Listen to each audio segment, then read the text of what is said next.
আলহামদুলিল্লাহ আমাদের যে গরুটা হাটে নিয়ে আসছিলাম তো সেটা কিন্তু বিক্রি হয়ে গেছে। তো এই গরু যেহেতু বিক্রি হয়ে গেছে সেইখানে লেনদেনের যে ব্যাপারটা যেটা আছে সেটা কিন্তু আব্বার সাথে আর কি এখানে বোঝাপড়া হচ্ছে। তো আব্বা কিন্তু সুন্দর করে আসলে টাকাগুলো গুনে নিচ্ছে, কারণ যেহেতু আমি এখানে থাকতে পারতেছি না, তো এই কারণে আসলে আব্বাকে এটা দায়িত্বটা দিয়ে আমি কিন্তু হাটের দিকে ঢুকে গেছি, কারণ যেহেতু এখানে আমাদের গ্রাম এলাকায় একটা হাট রয়েছে। তো সেই হাটে যে আমার কিন্তু একটু দায়িত্ব রয়েছে। তো সুপ্রিয় দর্শক বন্ধু, আসসালামু আলাইকুম।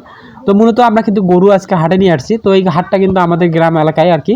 তো এই হাটটা শুধুমাত্র কিন্তু কোরবানি ঈদে আর কি লেগে থাকে। তো সেই হাটে আজকে নিয়ে আসছি আমরা। তো এই শুধু আমাদের এই এলাকায় এই হাটটাতে কিন্তু দূর দূরান্ত থেকে লোকেরা নিয়ে আসে ক্রয় বিক্রয় করার জন্য। তো এখানে আপনারা হয়তো দেখতে পাচ্ছেন, এখন আমরা চলে যাবো আব্বার কাছে, যে আব্বার যে আমাদের যে গরুটা নিয়ে আসছি সেখানে যাব। তো সেখানে কিন্তু আসলে পার্টি যেগুলো আছে সেগুলোর সাথে কিন্তু দাম কষাকষি চলছে। তো সেখানে রেখে আমি আবার চলে যাচ্ছি আমাদের, যেহেতু আমাদের এই গরু বিক্রি করে আবার গরু কিনতে হবে। তো আব্বাকে এটা বিক্রি করে রেখে আর কি আমি গরু একটু দেখার চেষ্টা করতেছি আসলে কী পরিমাণে এখানে গরুটা জমছে এখানে। তো সেই এখনও কিন্তু গরু আসার বাকি রয়েছে, কারণ যেহেতু আমাদের এলাকায় একটা হাটটা আমরা একটু খুবই আর কি তাড়াতাড়ি একটু চলে আসছি। তো এখনও কিন্তু গরু তেমন ফুলফিল ঢোকা এখনও শুরু হয়নি। তো এই যেহেতু গ্রাম অঞ্চলে হাট ম্যাক্সিমাম এখানে যে গরু যেগুলো আছে তো সেগুলো কিন্তু গ্রাম এলাকার লোকে ম্যাক্সিমাম বেশি এটা থাকে। তো মূলত আমাদের যে গরুটা যেটা, তো সেটা কিন্তু আমি এখানে নিয়ে আসছি। তো সেটা আপনার দেখার চেষ্টা করবো ইনশাল্লাহ।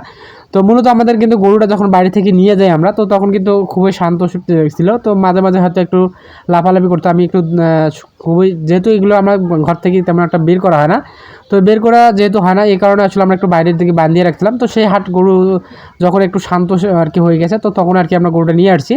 তো সেই গরু এখন আব্বার কাছে আর কি হস্তান্তর হবে, কারণ যেহেতু আব্বা ওখানে আব্বার কাছে দিয়ে আসতে হবে। তো আব্বা কিন্তু আগে আসছেন, তো এই কারণে আসলে আমরা এটা একটু তাকে গরুটা আমরা দিয়ে তারপর আমরা চলে যাব আমরা আমাদের যে কাজটা যেটা, অর্থাৎ আমরা আবারও কিন্তু একটা গরু কিনবো কোরবানির জন্য। তো সেটা আমরা একটু দেখার চেষ্টা করব। তো এটির কারণে আসলে আব্বাকে এটা গরুটা দিয়ে আমরা আমাদের যে গরুটা কেনার দরকার, তো সেটা আমরা কেনার জন্য আর কি দেখবো আমরা।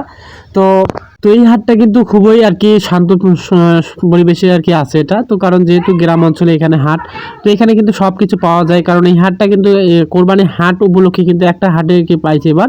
তো যেহেতু এটা হাট কিন্তু তেমন একটা মানে ডাকেন না, কারণ যেহেতু এটা কোরবানির জন্য শুধু একটা থাকে।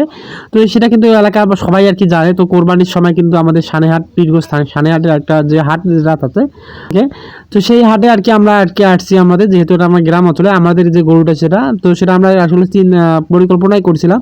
তো যেহেতু আমাদের একটা গরু আমরা বিক্রি করব, তো এটা আমরা আসলে কোনো হাটে নিয়ে যাব না। তো আমাদের গ্রাম অঞ্চলে যে হাটটা যেটা বসে, তা আমাদের এলাকায় যেটা, তো সেটাতে আমরা বিক্রি করব। সেটাতে আমাদের হয়তো 2 টাকা লাভ আসবে, হয়তো 2 টাকা লসে আসবে। তো আমরা সেই আর কি পরিকল্পনা নিয়ে আর কি ছিলাম আমরা। আলহামদুলিল্লাহ সেখান থেকে আমাদের যে টার্গেটে আমাদের ছিল, তো সেই টার্গেটে কিন্তু আমরা আসলে আমরা পৌঁছতে পারছি ইনশাল্লাহ। তো যাই হোক, এখন আমরা যেহেতু গরু বিক্রি হয়ে গেছে, তো আমরা এখন ঘুরবো আমরা